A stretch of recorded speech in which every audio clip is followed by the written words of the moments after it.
Hello mga Mr. and Mrs. For today's video, wala muna tayong luto vlog kasi samahan nyo ako at susunduin natin yung aking mahal na asawa. Dahil wala nga akong trabaho at naboboard ako sa bahay, kaya yan, nag-decide ako na sunduin siya. Dito nga pala ako sa shortcut dumaan, medyo madilim at maalikabok pero mas malapit na. Dito nga pala sa building na to, nagtatrabaho si Lakay. Apat na palapag yan pero ang opisina ni Lakay nandoon sa panglima sa may rooftop. Pagpasok ko nga ay umakyat agad ako sa may bandang second floor kasi nagtingin ako ng mga tsinelas. Sa mga hindi nakakaalam, dito rin ako nagtrabaho dati. Isa ako sa mga staff na kinuha ng mismong may-ari galing sa kabilang branch niya. Kung hindi ako nagkakamali, pang-apat or pang-limang branch na niya ito. Bago magbukas ito, isa ako sa mga nag-set up ng display dito sa second floor. Pagkatapos ko mag-ikot dito, wala naman akong nakitang magandang tsinelas na sakto sa paa ko kasi ang liit-liit ng paa ko. Makit na ako ng third floor. Itong buong third floor na to dati ang hawak ko. Ginawa ako ng may-ari na supervisor dahil na rin sa experience ko. 6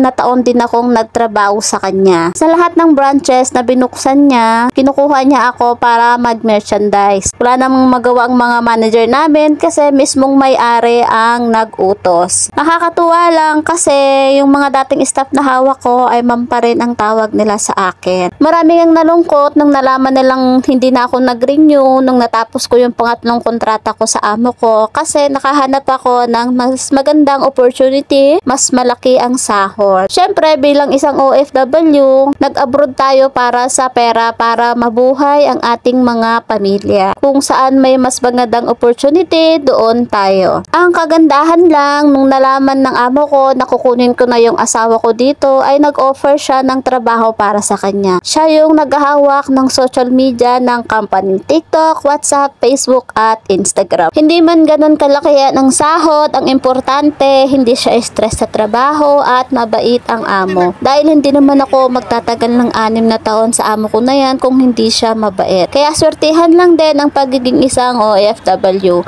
Laban mga kababayan.